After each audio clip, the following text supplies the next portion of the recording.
going to be continuing our study in the book of Acts in chapter 19. We got down to verse 33 last week, but you notice that before that, you saw Gaius and Aristarchus had been pulled before into the theater, rather, and they're before the magistrates, and the mob has dragged them there because they couldn't find Paul. And so they're upset at Paul because he's been teaching that there be no gods which are made with hands. And this upsets them. They know exactly what that does, and so Demetrius and the other silversmiths have searched for Paul. Apparently they didn't find him. They take Gaius and Aristarchus, and they dragged them into the theater. And that brings us down to verse 33, where it says, "And they drew Alexander out of the multitude, the Jews putting him forward, and Alexander beckoned with the hand and would have made his defense unto the people." Now, one of the things to notice here is they drew Alexander out of the multitude. Who was it? Notice the next phrase, the Jews putting him forward. Now remember, Demetrius was a Gentile. So who is it that they're putting forward? There are two primary words here that will draw our attention. The word drew is a word that means to cause to go forward. It's also a word to say to lean forward. It's sometimes used in that sense to mean somebody's really paying attention, to lean toward. They brought him forward, but then look at the next definition that we find in that for that word by Thayer. It's to drag forward. And this makes sense when you look at the fact that the Jews put this man forward. Now, when you think about the Jews, we'll notice something about them that lends more credence to this as it goes on. But then look at the word putting. This word is interesting because we've already seen that to cause one to go forward, to drag somebody forward for some purpose. It can be good, it can be bad. But the word putting means to throw forward. In other words, in another way, Thayer defines it as to shoot forward. Boy, they're going to get somebody out there in the front. And it's this man named Alexander. And it's the Jews who are doing this.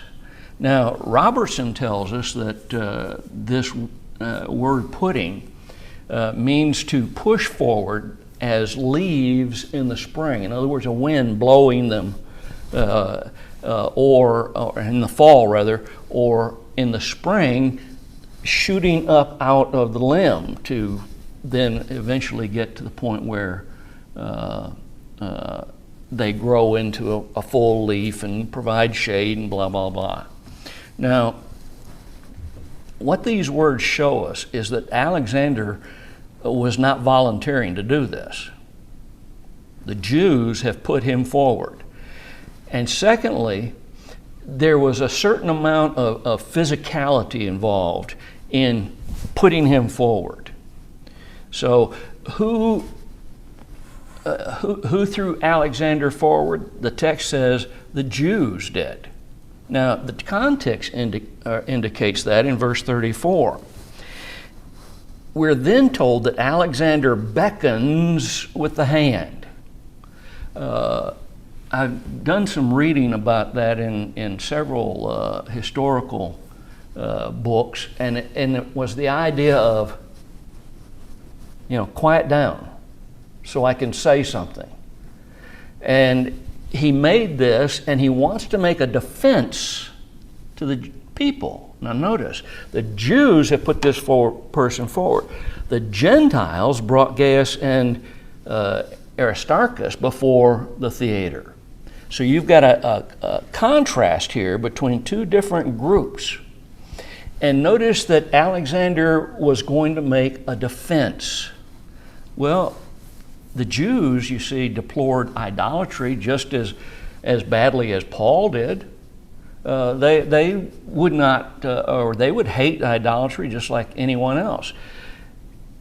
It appears that Alexander is being put forth in order to separate themselves, that is, the Jews who put him forward, from those who were like Paul, Christians, who are advocating that gods aren't made with hands. No human hand can make a god.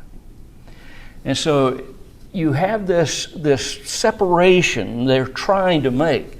But notice when they found out, when they looked at this man, I don't know if they were able to tell by his dress or however they knew he's a Jew.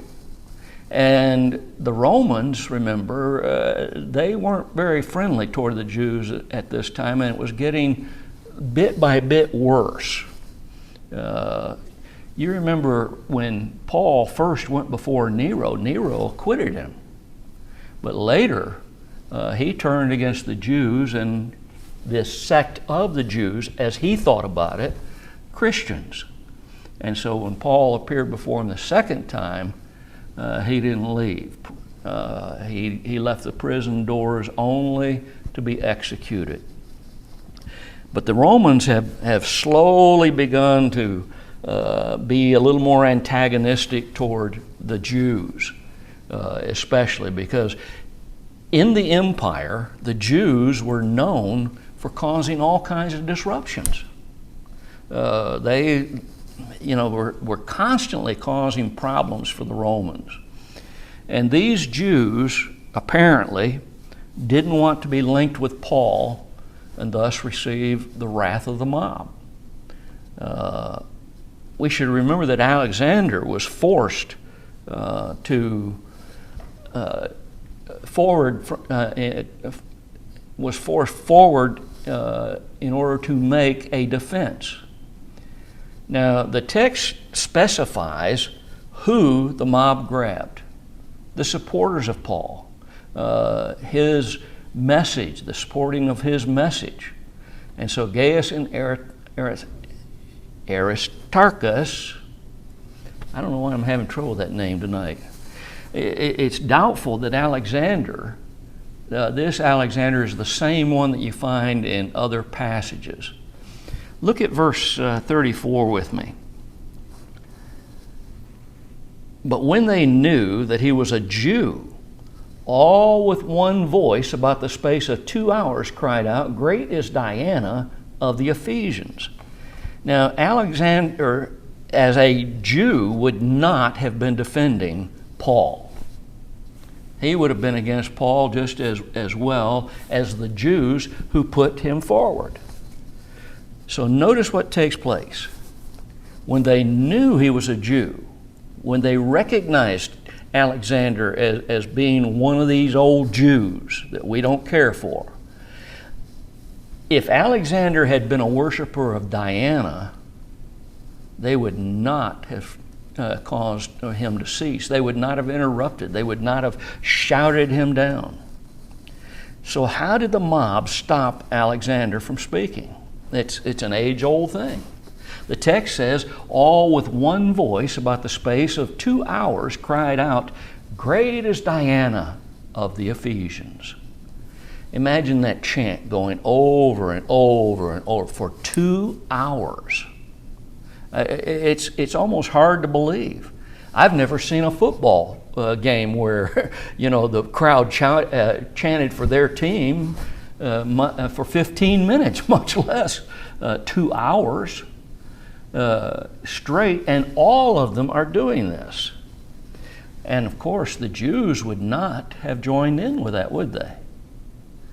And Alexander is being, in essence, persecuted just like Paul was, only a little bit differently.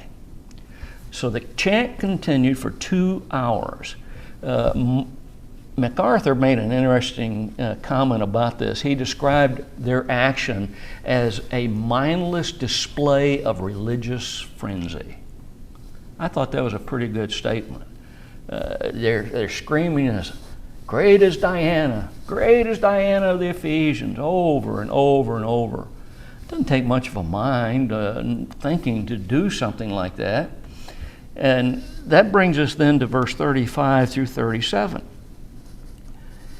And when the town clerk had appeased the people, he said, Ye men of Ephesus, what man is there that knoweth not how the city of the Ephesians is a worshipper of the great goddess Diana, and of the image which fell down from Jupiter? Seeing then that these things cannot be spoken against, ye ought to be quiet, and to do nothing rashly. For ye have brought hither these men, which are neither robbers of churches, nor yet blasphemers of your goddess. So notice the town clerk. This would have been a man that in our time we would probably refer to him something along the lines of a mayor or somebody of that nature. He had a lot of responsibilities. The town clerk, this Grammatyasi, would have been a person who was a professional writer. He would be what we would maybe call a scribe or a secretary, and yet with great powers. And he held that position of like what we'd probably call a mayor today. And he obviously had great speaking skills, because his job is going to be to calm this mob down. His job is going to be to get them to be quiet and act in more of an orderly manner and quell this uprising, this uproar. Notice also the patience that he exhibited. I don't know if I could have exhibited that kind of patience, but then again, he didn't have a microphone like we do. If someone was interrupting our worship services, we'd probably use this little gadget here as an instrument to help quell that. For 2 hours he waited until the crowd finally, they expend their energy. They're ready to be quiet and listen to somebody. Now, what did the town clerk need to accomplish? There are several things that he needed to accomplish in this. First of all, he needed to satisfy their sense of religious pride. Notice he talks about Diana. Everybody knows we worship Diana in Ephesus. Everybody knows that we take pride in her. He also needs to understand the charges that have been brought against Gaius and Aristarchus, and also to evaluate them and to realize, as he's going to very quickly, and again, remember, we don't have all of the details of how much time has elapsed other than that 2 hours. And so he's got to make a determination, guilty or not guilty. He very much played the role of the judges, the centurions that were over a city in that. Third, he needs to find a solution to the grievances that these silversmiths are getting at. We're losing money. Paul's the cause of this. We've got to do something about that. So he's got all of these things, and above everything else, he's got to find a way to quiet this mob down and disperse them. Now, you might say, why? Well, under Roman law, Ephesus was a major city, and they were granted some real wonderful things by Caesar. And these things could have been taken away, privileges that they had, and they could have been all taken away if a riot took place. Why? Because the Roman government looked at riots as possibly a stepping stone or a springboard, if you will, to a full-out insurrection. And they wanted peace. In fact, a lot of what the Roman Empire was about was peace. And you say, well, wait, how can that be? Look at all the wars they fought.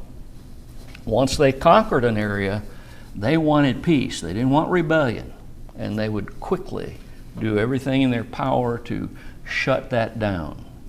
And if a city that had these privileges from the Roman Empire, from the emperor, was one who had riots and things going on, they're going to stop it, and they'll take away the privileges that these people had. You see, as you study Jerusalem and the Jews, and study historical accounts of that, you'll see that this was why there was a Roman garrison in Jerusalem, literally above the temple. They had a staircase that they could quickly go down into the temple area from their fortification. They could watch what was going on from their towers there, looking right down into the temple complex and see what was going on. And later you'll see Paul, and he was rescued by the soldiers. They came down that staircase and they rescued Paul from the mob of the Jews who wanted to kill him. The deputy goes on to say, what man is there that doesn't realize, doesn't know that we are worshipers of the great goddess Diana? And notice there are two things involved here. The goddess Diana, statue of her that existed, and of the image which fell down from Jupiter. Now, the town clerk appeased their pride in the goddess Diana. Look how everybody knows. We love Diana here. We worship her. We protect her. We provide for her. Blah, blah, blah. But the image also is talked about. Now, this image is, some claim that it was the image of the goddess Diana as they perceived it, that is, the statue. Others claim that it was a meteorite that had come down and the statue of Diana had been placed upon it. But when we look at our text, that word "and" is a conjunction. We know that. And a conjunction will draw two things together and make them of equal importance, and yet the two things are not the same.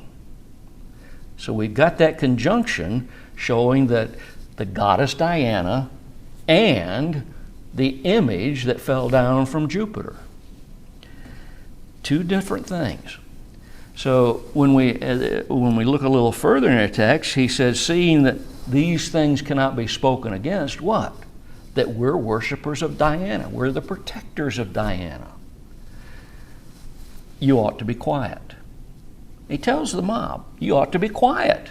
And don't do, notice, anything rashly. See, he's thinking about the Roman authorities. He's thinking about what they could do to him and do to the city in taking away their privileges if this gets out of hand. Don't do anything rashly. First of all, be quiet. Thayer tells us that this word means to put or keep down one who is roused or incensed, to repress, to restrain, to appease, to quiet. So he tells them, be quiet and don't do anything rashly. The word is falling forward or headlong. Well, what happens if a person falls headlong? He injures himself. He hurts himself. He's telling him, don't do something that's going to end up causing us pain, causing you pain.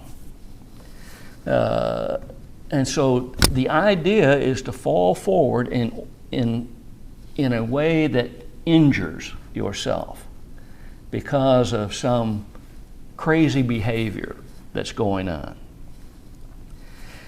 He went on to say, you've brought these men here, and he says they're neither robbers of churches nor yet blasphemers of your goddess. That's rather interesting. Robbers of church. These men, who? Gaius and Aristarchus. He declared that the charges that he brought against Gaius and Aristarchus weren't true. You bring them here as if they're an enemy of your goddess, and they're not robbers of churches. They haven't robbed the temple. You bring them here as people who are just not just robbers of churches, but they're I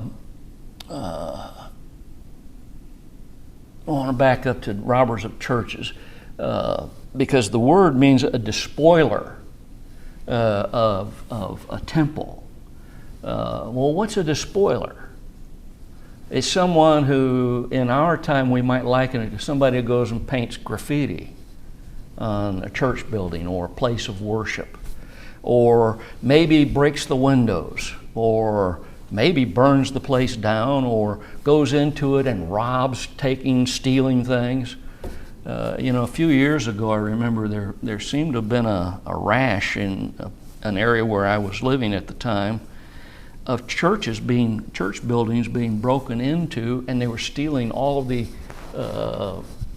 microphones and electronic stuff. Well, that's the idea here with this word. And it would also then carry the idea of being guilty of sacrilege. They haven't done, he's saying, anything destructive to the temple.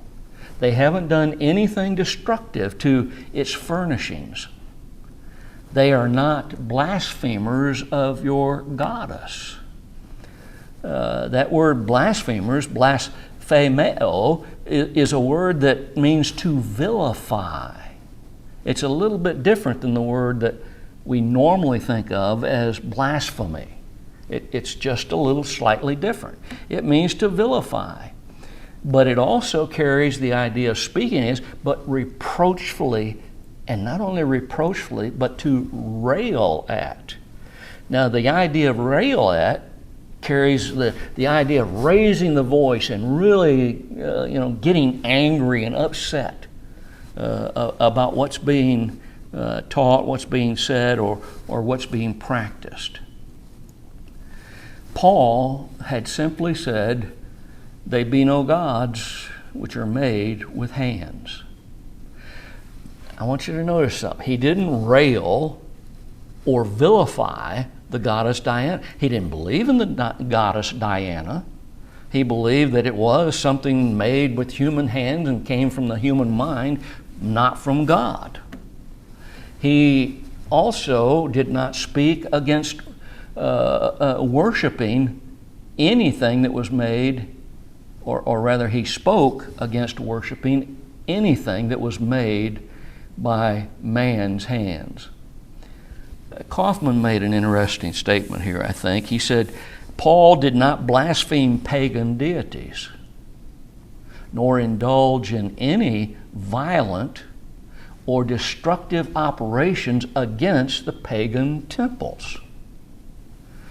I think there's a lot to that maybe we need to think about. Today we see people in violent protest all over, and some of those things, are against things that you and I as Christians cannot believe in. For instance, abortion clinics. It'd be wrong for us as Christians to do anything more than speak against that practice, the taking of human life. It would be wrong for us to go in and violently accost the people that are going into this place, accost the doctors. It would be wrong for us to go in and damage the place and tear things up. I think Kaufman really hit something on the nose there in the way that he talked about this and talked about Paul. Consider a biblical example of this in Jude 9.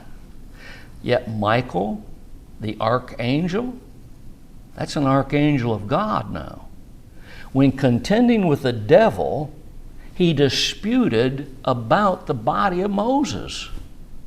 Now, we don't have any other details about that. We don't know exactly what the dispute was about. But notice what it then says.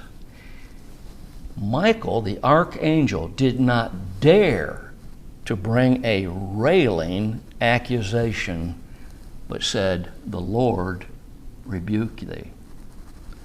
The same word that's translated blasphemers in our text is the same word that is used for railing in Jude 9. Here's an archangel of God. You would think, at least I would have thought, hey, he's an archangel of God. He's on God's side. He's one of the leaders of the angels in heaven against evil, for man, but against evil. Surely he would have a right. But he didn't. And he didn't do it. So we need to be, I think, careful sometimes.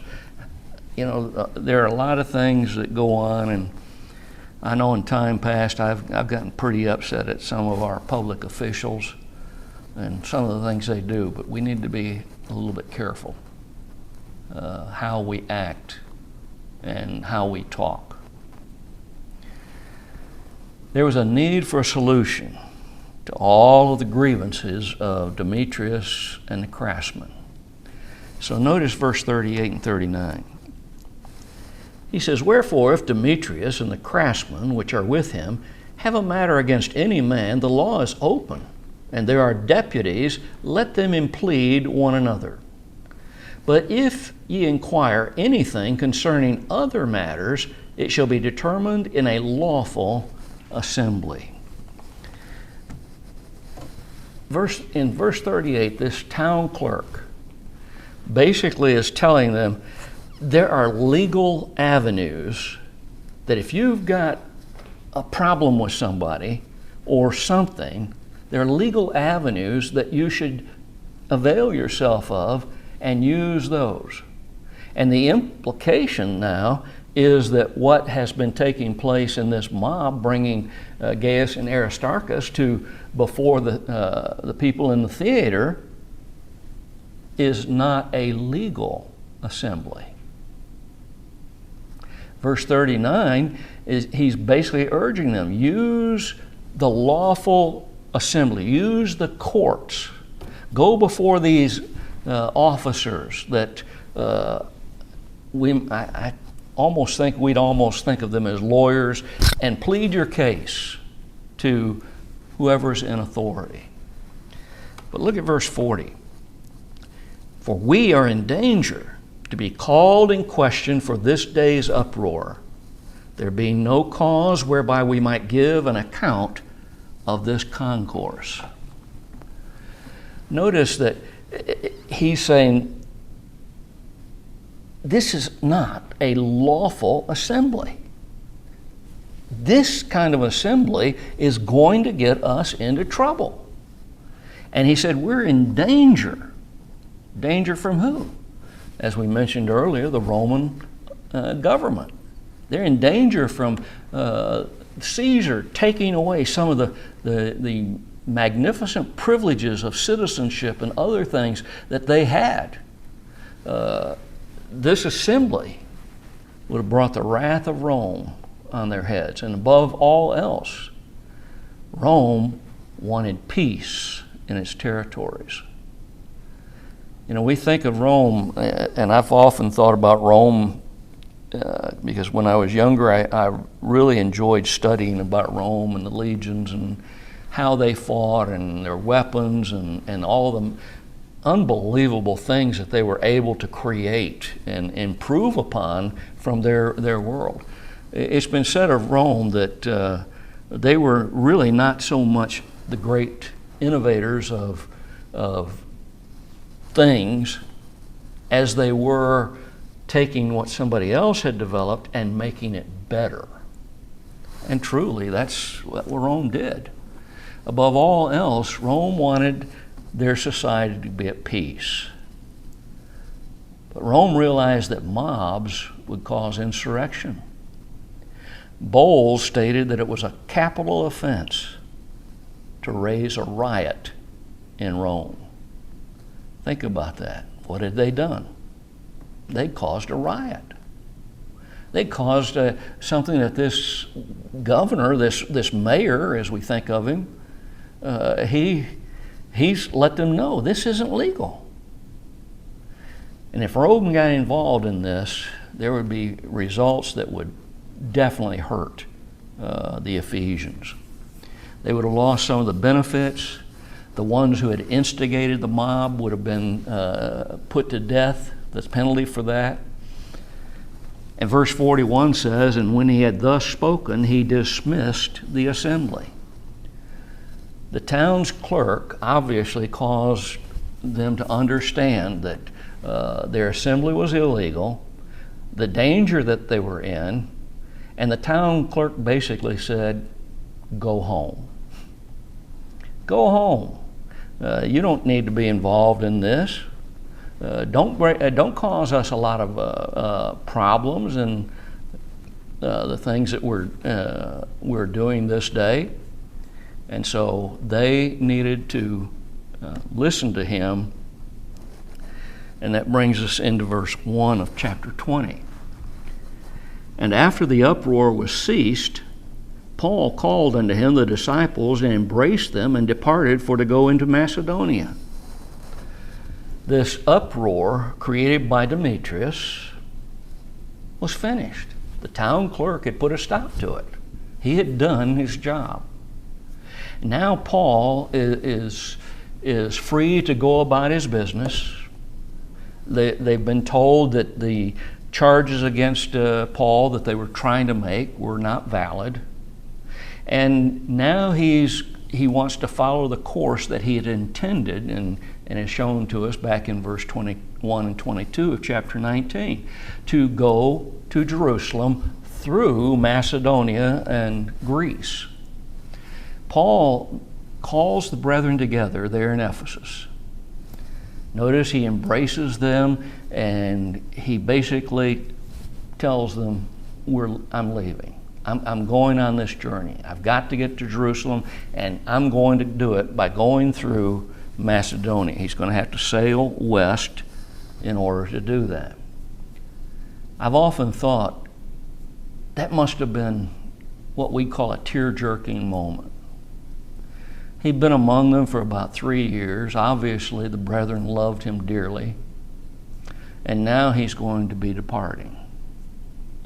Notice verse 2. And when he had gone over those parts and had given them much exhortation, he came into Greece. Two things to notice. He had gone over all those parts. And this is an indication of Macedonia. It indicates probably the three chief cities of Macedonia, which were Thessalonica, Berea, and Philippi. And he's gone from there into what's called Greece. Hang on just a second here. So he exhorts them. No doubt his exhortation was for them to remain faithful to God, faithful to the charge that they've been given to learn God's Word, to live it, to promote it among others, and try to create or encourage discipleship by those that they talk to. But after visiting the places in Macedonia, he enters into Greece, the text says. And what that's talking about is, I believe, the province of Achaia. And what city is in Achaia that's so important to the Apostle Paul? It's Corinth. Corinth is in the province of Achaia, the Roman province of Achaia. In verse 3 he says, and there abode 3 months. And he goes into Achaia, he stays there for 3 months. And when the Jews laid wait for him, he was about to sail, as he was about to sail into Syria, he purposed to return through Macedonia. Remember, you've got two provinces, Macedonia to the north, Achaia to the south. He's gone to Achaia, and he stays there for 3 months. Now, whether it was in the city of Corinth, because maybe they needed some extra care, we don't know. But when Paul was ready to leave to go on to continue his journey to Jerusalem, notice that a plot was discovered against him by those good old Jews, constantly trying to destroy Paul, his influence, and Christianity. We might say it this way: the Jews set up an ambush. And somehow or another, we don't know if it was by revelation by God, as he did in other places with Paul, or whether some brethren overheard, like his nephew did later on with the Jews, that they were going to lay wait for Paul and try to kill him. We don't know. But they were going to lay an ambush for Paul. And when it was discovered, notice Paul changed his plans. Instead of getting on a ship from the coast of Corinth, he changed his course by going north through Macedonia. Look at verse 4 and 5. And there accompanied him into Asia Sopater of Berea, and of the Thessalonians Aristarchus and Secundus, and Gaius of Derbe, and Timotheus, and of Asia Tychicus and Trophimus. These, going before, tarried for us at Troas. Interesting reading from a standpoint that by looking at those two verses, I would have initially gone away of just looking at them casually, thinking, okay, these men traveled with him as he left Achaia and went up through Macedonia, but that's not the case. They went ahead of him to Troas and were waiting for him there. And notice that it's 7 brethren that are going to accompany Paul. They're going to meet him in Troas, and these brethren, they may very well have been those who had been involved in taking up the contribution from the churches in that part of the world to send to the needs of the people in Jerusalem. In 1 Corinthians chapter 16 and verses 1 and 3, that contribution was going to be taken up. And Paul had told them, if you want to send it by me, or if, I'm paraphrasing, but if you want to send it by me, or if you want to choose men and we'll all take it down, okay. Luke has rejoined the company. You say, well, how do you know that, Bob? Because the pronouns change. Luke has rejoined the company with Paul. Notice the pronouns, us, and in verse 6, we. Paul, the writer of this letter, we know is Luke. Luke the physician. He now uses those personal pronouns. He had gotten away from that. He had probably stayed behind at Philippi. We don't know positively, but there are indications possibly he stayed behind when Paul went on in his journeys at Philippi while Paul traveled. So Paul is going back through now, and he's going to take a ship from the coast of Philippi. And now the writer of this letter, Luke, says us and then we. When we look at verse 6, and we sailed away from Philippi after the days of unleavened bread, and came unto them to Troas in 5 days, where we abode 7 days.